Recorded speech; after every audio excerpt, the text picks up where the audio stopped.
Olá, tudo bem?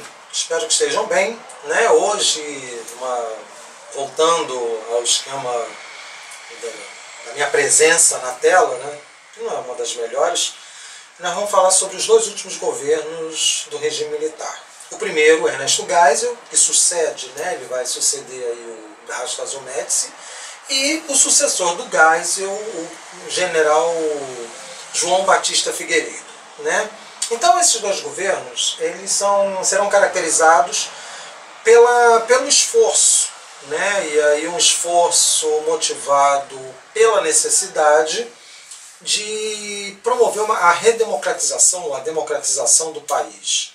E esse processo, que ganharia inicialmente o nome de distensão política, depois abertura política e no futuro, né, já no final do governo Figueiredo, de redemocratização, ele foi pensado exatamente para evitar rupturas, né? Então, assim, quando você pensa o governo Geisel, né, então aquela transição Médici-Geisel, e vocês estão lembrados que a crise do petróleo promoveu a crise do milagre econômico e forçou, né, os governos militares, ou os militares que estavam no governo e os seus aliados civis, a encontrar estratégias, né, montar estratégias que permitissem a devolução do poder aos civis, sem, no entanto, promover rupturas, né?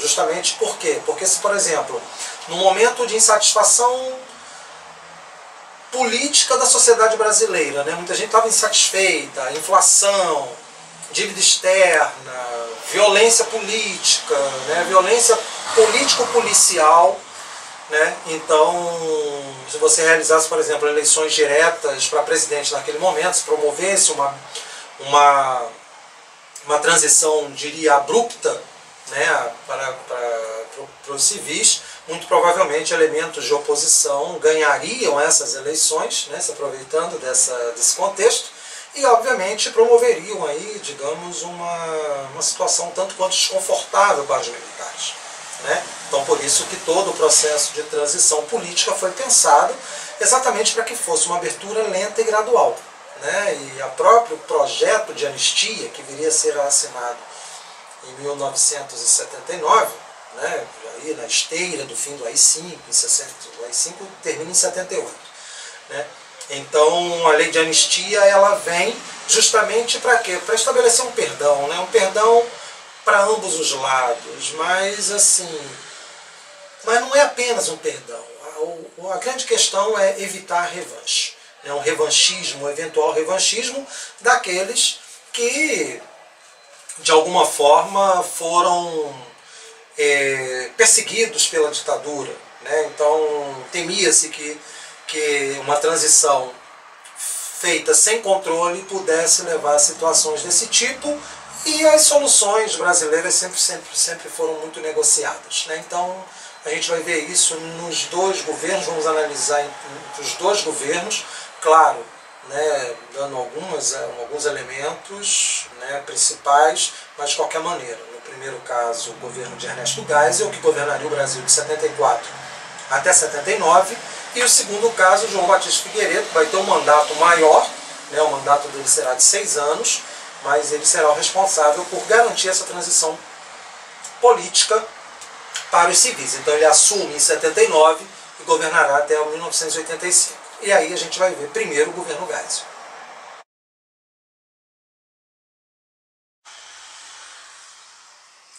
O governo Geisel, que assume, né, o Ernesto Geisel, que assumiu a presidência do Brasil em 1974, como eu falei, ele pertence ao mesmo grupo do general Castelo Branco, né, o chamado grupo da Sorbonne, que tem aí também a orientação, digamos, daquele que é considerado o bruxo, né, o general Goberido Couto e Silva, né, todos eles oriundos da Escola Superior de Guerra. Então o setor, como dizem vários historiadores, é um grupo mais intelectualizado dentro das Forças Armadas, né?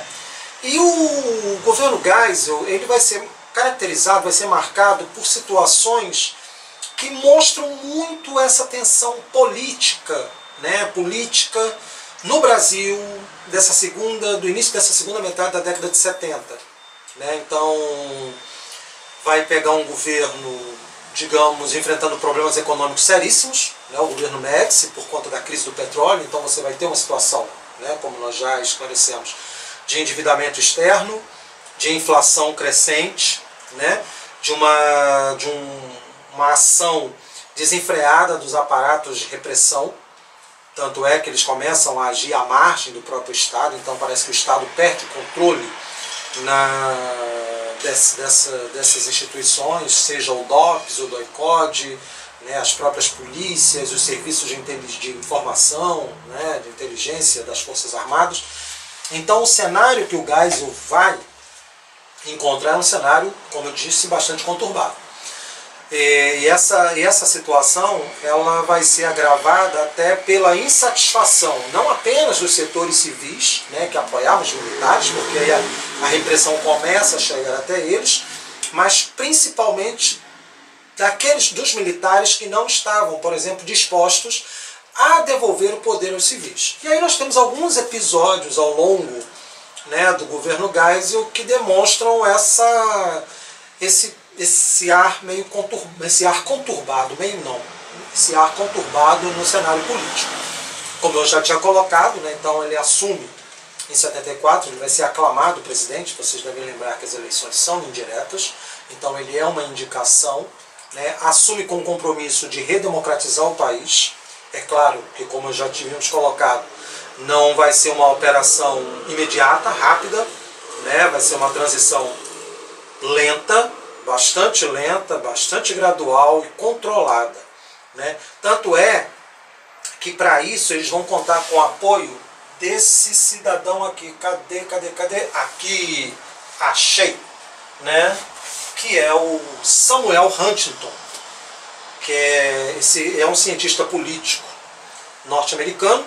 E é interessante que esse livro aqui, né, que eu mostro para vocês, A Ordem Política das Sociedades em Mudança, foi um estudo feito pelo Huntington e aplicado ao Brasil, né? Ele vai tratar aqui de situações que levam à necessidade de estabelecer controles justamente para evitar rupturas, né? E rupturas, bem sabemos, né, podem conduzir, por exemplo, a processos revolucionários. E essas revoluções, nós sabemos mais ou menos como é que elas começam, mas não temos muitas certezas como elas terminam, né? Pelo menos quando nós somos os atores.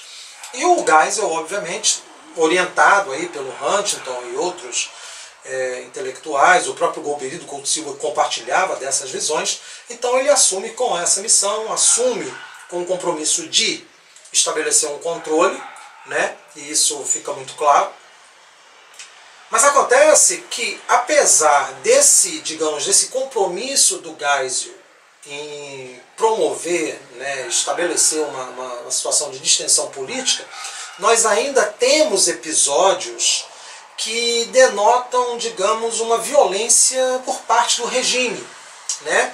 Colocaria, por exemplo, a invasão, o ataque feito à sede do PCB em São Paulo, né, onde o Vladimir Pomar foi assassinado por forças de segurança. Temos o caso notório do Vladimir Herzog, que foi morto em 1975 nas dependências do DOPS, né? Um ano depois, em 76, o operário Manuel Fiel Filho, que também estava preso no mesmo corredor do Herzog, também apareceu morto, né? E aí nós temos essas situações, temos esses episódios, né? E isso demonstrou o quê? Demonstrou que havia uma insatisfação, uma dificuldade em controlar setores das Forças Armadas, setores ligados ao aparato repressivo, que não queriam essa transição, né? E o Geisel vai ter que agir muito rapidamente. Tanto é que tem um episódio que é narrado numa coleção muito bacana, não vou mostrar para vocês agora porque está lá na sala, né? Mas é uma coleção que é a visão dos militares sobre os 3 episódios mais importantes do regime. O golpe, né, a repressão e a abertura. Então é uma coleção organizada pela Maria Celina de Araújo com Celso Castro. E eles coletaram depoimentos dos militares. Os mesmos militares prestaram depoimentos, né, depoimentos eu vou te falar, né? Deram seu testemunho nas 3 obras. E é muito interessante isso. Tem um episódio que envolve o general Silvio Frota, né? Ele é comandante do Exército em São Paulo, alinhado ao grupo Linha Dura, né? E ele vai tentar um golpe de Estado. Mas só que nós temos que lembrar o seguinte: por que esse golpe de Estado? Demonstrando exatamente a insatisfação dos militares com o processo de abertura, de distensão política encabeçado aí pelo Ernesto Geisel. Então, o Silvio Frota ele começa a se articular junto aos seus pares, né, que compartilhavam das mesmas opiniões em relação ao novo governo, o governo Geisel, para derrubá-lo. E o Geisel, nesse caso, ele foi alertado pelo SNI, Serviço Nacional de Informações, que era um órgão de inteligência ligado diretamente à presidência da República, então não passava pelas demais instituições, né, demais forças, era um órgão de informação do Executivo, e, coincidentemente, o chefe do SNI era o general João Batista Figueiredo, que viria a ser presidente da República, né? Então o SNI deu informações seguras para o Geisel dos planos do Silvio Frota. O Geisel preocupado com aquilo, né, porque, afinal de contas, você tem um processo de abertura, e interessante isso, né? A própria sociedade civil ela começa a se articular, ela começa a ficar cada vez mais agitada e exigir maior abertura política. Então o Geisel temia que uma ação desse tipo pudesse colocar tudo a perder. E ele vai consultar, né? Vai se consultar com o Golbery do Couto e Silva, e o Golbery chega à conclusão do seguinte: olha, você tem que fazer isso, isso e isso. O que foi esse isso, isso e isso? O Golbery disse o seguinte para o Geisel: convoque o Silvio Frota, coloque-o diante das tropas, e ali você exonera ele de todos os cargos e o passa automaticamente para a reserva. Você tem poderes para isso. Isso vai ser um recado duro àqueles que planejavam tirá-lo da presidência da República, ou seja, dar um golpe de Estado. E aí o Geisel, isso em 1975, tá? O Geisel vai e convoca o Silvio Frota, faz tudo aquilo, né, organiza as coisas da maneira como o Golbery havia orientado, e ele pune o Silvio Frota, né? Então essa ação, o Geisel, como ele foi rápido e duro na sua ação, deu um recado claro aos demais membros que pensavam em poder, né, assim, voltar à roda da história, né? E tanto é que isso provocou uma desarticulação. Não quer dizer que eles não tivessem tentado outras ações posteriormente, a gente vai ver isso no governo Figueiredo, né? Mas de qualquer maneira o Geisel ele vai, né, vai ter essa atitude e consequentemente debelar um golpe de Estado que estava em andamento. No campo econômico, o Brasil estava indo de mal a pior, né? Por quê? Porque a crise gerada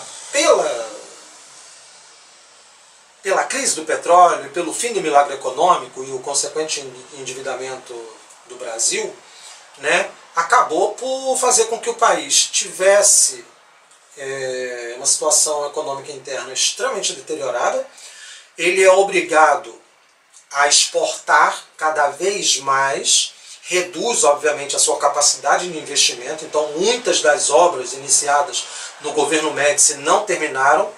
Talvez dois exemplos bem notórios, né, seja a construção de Angra 2 e a Transamazônica, né, a Ferrovia do Aço também, que é um outro exemplo de obra faraônica.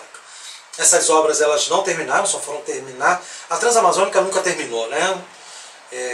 Mas as outras obras foram terminadas muito depois, em governos bem posteriores. E aí vai acontecer? O Brasil passa a exportar alimentos, né, porque não tem outra coisa para exportar. E eu lembro que isso eu morava no Rio de Janeiro, né, aí é um depoimento pessoal. Eu morava no Rio de Janeiro, isso ali por volta de 76, 77, mais ou menos 77, né? Minha mãe saía de madrugada para ir comprar alimentos. Enfrentava longas filas porque era racionada a comida, né? Você já tinha uma situação de baixo poder de compra e, para piorar a situação, o alimento era racionado. Por quê? Porque o que o Brasil produzia era exportado. E o interessante é que, nesse caso, o governo lança uma campanha, né, dizendo o seguinte: exportar é o que importa. Por quê? Porque o Brasil ainda não tinha promovido uma efetiva substituição das importações, principalmente de produtos industrializados finos, né, ou seja, equipamentos mais sofisticados, né. O Brasil exportava coisa mais bruta, né. E aí impôs barreiras imensas para a importação de produtos e incentivava as exportações. Então, né, aí você, com isso você promove uma desvalorização do cruzeiro, que era a moeda na época, diante do dólar, para até facilitar ainda mais a concorrência dos produtos brasileiros no mercado externo.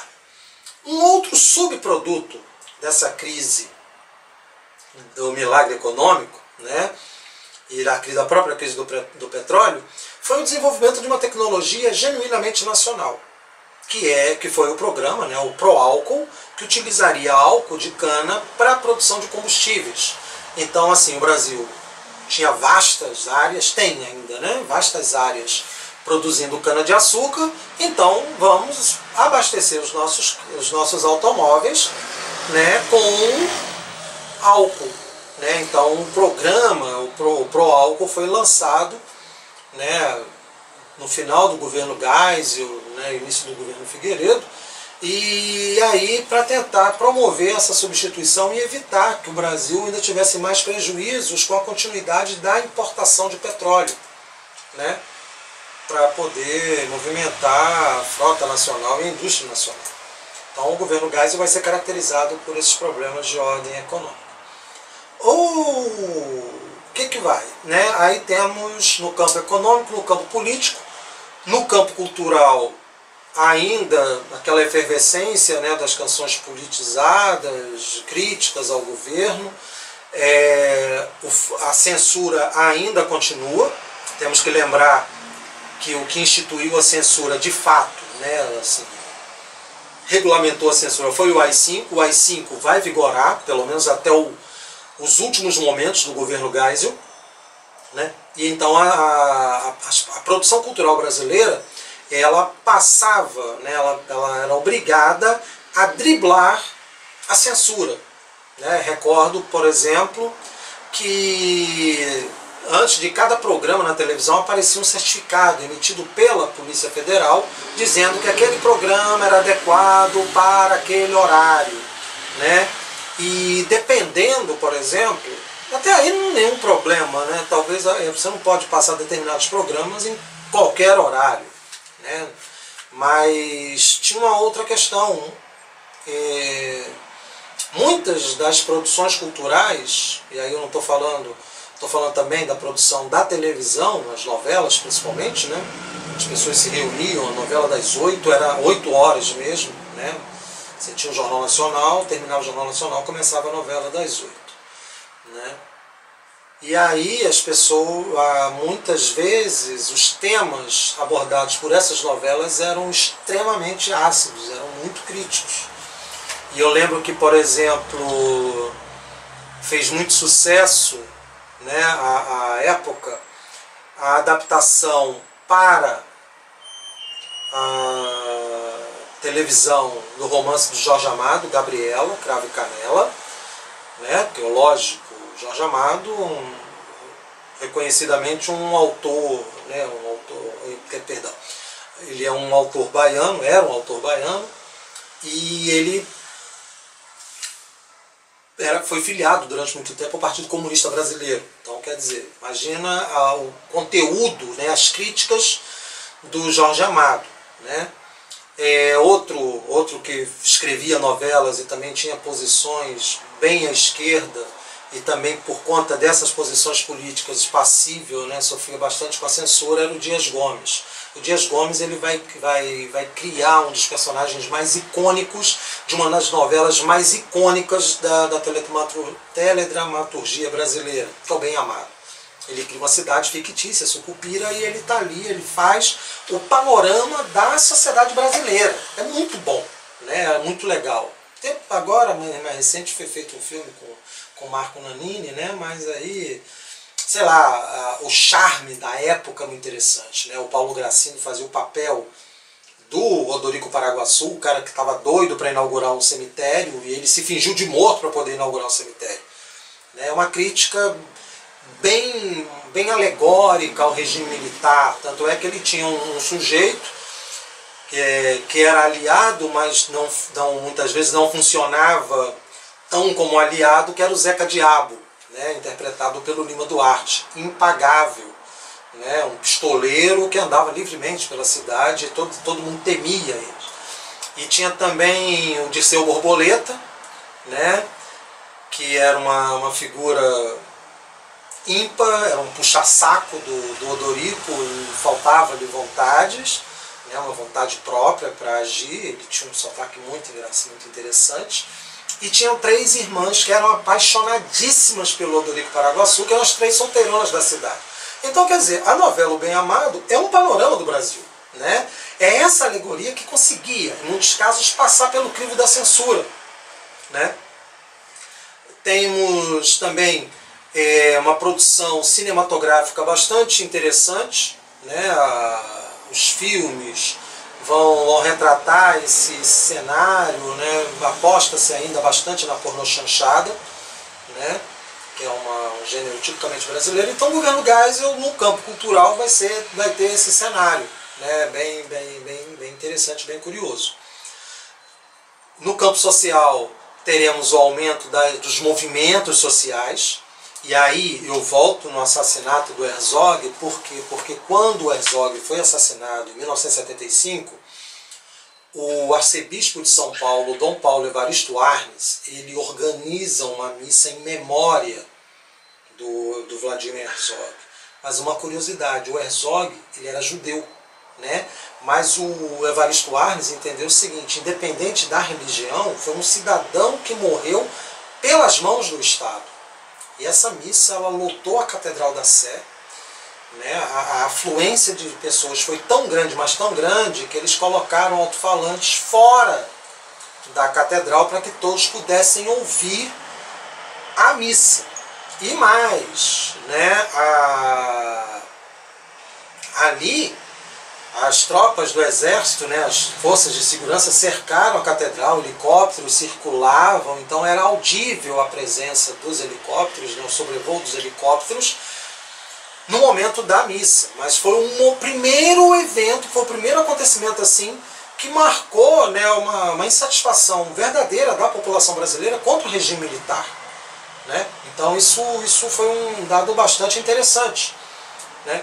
E aí, o que acontece? Isso demonstra, por exemplo, que havia a possibilidade de mais movimentos, né, de uma maior pressão da sociedade pela aceleração do processo de democratização do país, né? Então o governo Geisel vai ter que ser muito inteligente.